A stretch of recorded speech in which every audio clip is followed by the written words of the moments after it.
एक दिन की बात है। बिरजू, हमारे अनाथ आश्रम में बहुत ज्यादा बच्चे हो गए हैं। ऐसा क्या करना चाहिए कि जिससे कम समय में जल्दी रोटियां बन सकें? मैं सोच रहा हूँ क्यों न मैं एक रोटी बनाने वाली मशीन ले आऊँ। हाँ मालिक, इतने सारे बच्चों की अकेले रोटी बनाने में बहुत परेशानी होती है। मुझे एक रोटी बनाने की मशीन चाहिए। ये देखिए, रोटी बनाने की एकदम बढ़िया मशीन। मालिक को वो रोटी बनाने की मशीन पसंद आ जाती है। अनाथ आश्रम का मालिक रोटी बनाने की मशीन को फौरन खरीद लेता है। फिर मालिक रोटी बनाने की मशीन को अपने अनाथ आश्रम में जाकर लगा देता है, जिससे रोटियां मिनटों में बनकर तैयार हो जाती हैं। भाई वाह, रोटी बनाने की मशीन से कितनी जल्दी रोटियां बन गईं। बिरजू, अब तुम जल्दी से सभी बच्चों को खाना खिला दो। बिरजू सभी अनाथ बच्चों को खाना खिलाने लगता है। रोटी खिलाते खिलाते बिरजू मन में सोचने लगता है, क्यों न मैं इस रोटी मशीन से फायदा उठाऊं? जब आश्रम के सभी लोग सो जाया करेंगे, तब मैं इस रोटी मशीन से रोटियां बनाकर ढाबे वालों को बेच आया करूँगा। इससे मुझे फायदा ही फायदा होगा। बिरजू ये सब सोच ही रहा होता है, तभी अचानक वहाँ से एक बंदर आ जाता है। उसे देखकर बिरजू उस बंदर को भगाने लगता है। चल चल चल भाग यहाँ से। हट, हट, हट। वो बंदर वहाँ पर रोटी खा रहे बच्चों की तरफ देखने लगता है। तभी अचानक से वो बंदर वहाँ पर रखी रोटी उठाकर खाने लगता है। ये देख बिरजू बंदर को भगाने के लिए एक डंडा उठा लेता है और उसे मारने लगता है। तभी वहाँ पर अनाथ आश्रम का मालिक आ जाता है। बिरजू, ये तुम क्या कर रहे हो? तुम इस बंदर को क्यों मार रहे हो? क्या बताऊं मालिक, कब से इसे भगाने की कोशिश कर रहा हूँ, पर ये है कि भागता ही नहीं। और तो और इसने बच्चों की रोटियां खा ली। इसे मत मारो, लगता है ये बंदर बहुत दिनों से भूखा है। इसे भूख लगी होगी, तभी ये यहाँ से नहीं जा रहा। ये सुनते ही बंदर मालिक के पास आकर उसके पैरों में बैठ जाता है और बड़े प्यार भरी नजरों से देखने लगता है। मालिक भी बंदर के सिर को बड़े प्यार से सहलाता है। बिरजू, इस बंदर को खाने के लिए रोटियां दे दो। पर मालिक, आप इस तरह बंदरों को रोटियां खिलाने लगे तो ये बंदर रोज यहाँ आने लगेगा। इसे देखकर फिर और भी बंदर आने लगेंगे। तो क्या हुआ अगर ये बंदर यहाँ रोज रोटी खाने आने लगेगा? जैसे यहाँ और बच्चे खाना खाते हैं, ये भी खा लिया करेगा। पर मालिक, ये ठीक नहीं है। पर कुछ नहीं, इस बंदर को अभी के अभी रोटी खिलाओ। अगर ये बंदर यहाँ रोज रोटी खाने आता है तो तुम इसे रोज रोटी खिलाओगे, ठीक है? बिरजू मालिक की बात सुनकर कुछ नहीं कहता और चुपचाप बंदर को लाकर रोटियां खिला देता है। बंदर भर पेट खूब रोटियां खाता है। जब उसका पेट भर जाता है तो वो वहाँ से चला जाता है। फिर जैसे ही शाम होती है, बिरजू, अब रोटी बनाने वाली मशीन का काम नहीं है, तुम उसे याद से बंद कर देना, ठीक है? ठीक है मालिक। मालिक के जाते ही बिरजू चुपचाप रोटी बनाने वाली मशीन से रोटियां बनाकर उन्हें ढाबे पर बेचने चला जाता है। ये रही तुम्हारी 100 रोटियां। ढाबे वाला बिरजू से रोटियां ले लेता है। ओए बिरजू, ये लो अपनी रोटी के पैसे। ओए बिरजू, एक बात बताओ, तुमने रोटी सप्लाई करने का नया काम शुरू कर दिया है क्या?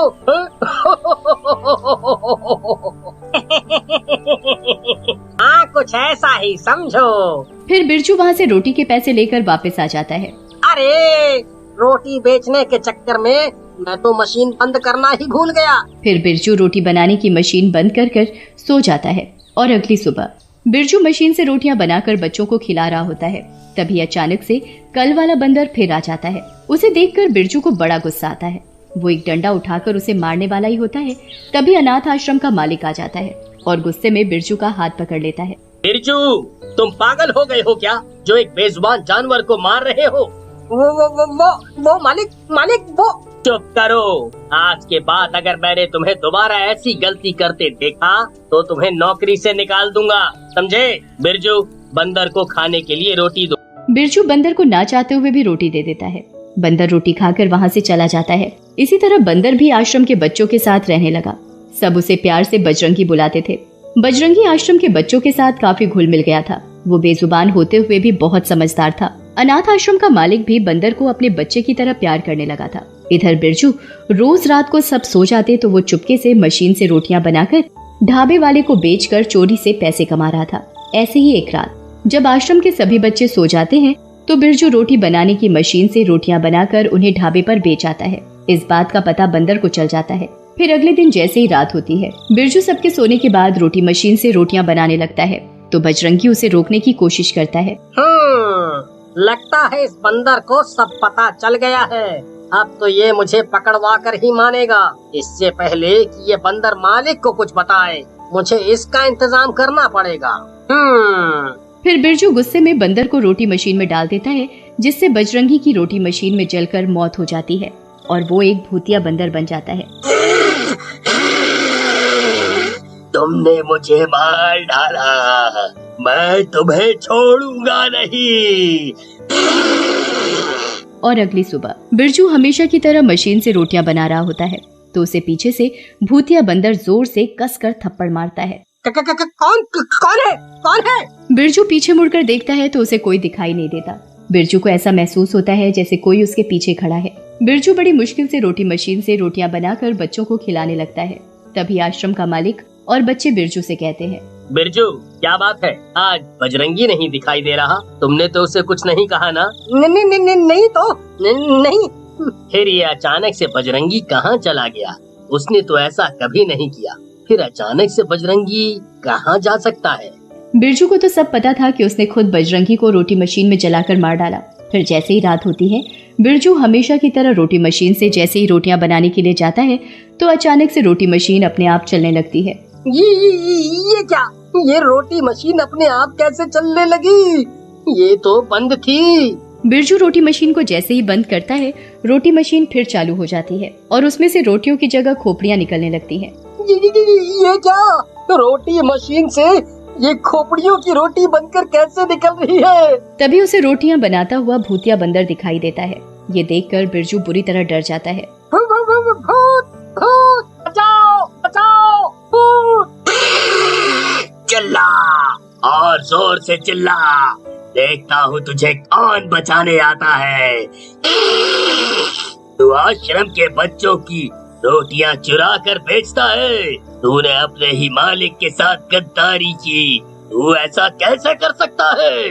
जिसने तुझे सब कुछ दिया, तू उसे ही धोखा दे रहा है। मुझे माफ कर दो। मैं अब ऐसा कभी नहीं करूँगा, कभी भी ऐसा नहीं करूँगा। और जो तूने मुझे रोटी मशीन में जलाकर मार डाला। भूतिया बंदर बिरजू की गर्दन पकड़ लेता है। भागता कहाँ है? अभी तो मुझे तेरी रोटियां बनानी है। भूतिया बंदर बिरजू की गर्दन पकड़कर जोर जोर से हंसने लगता है।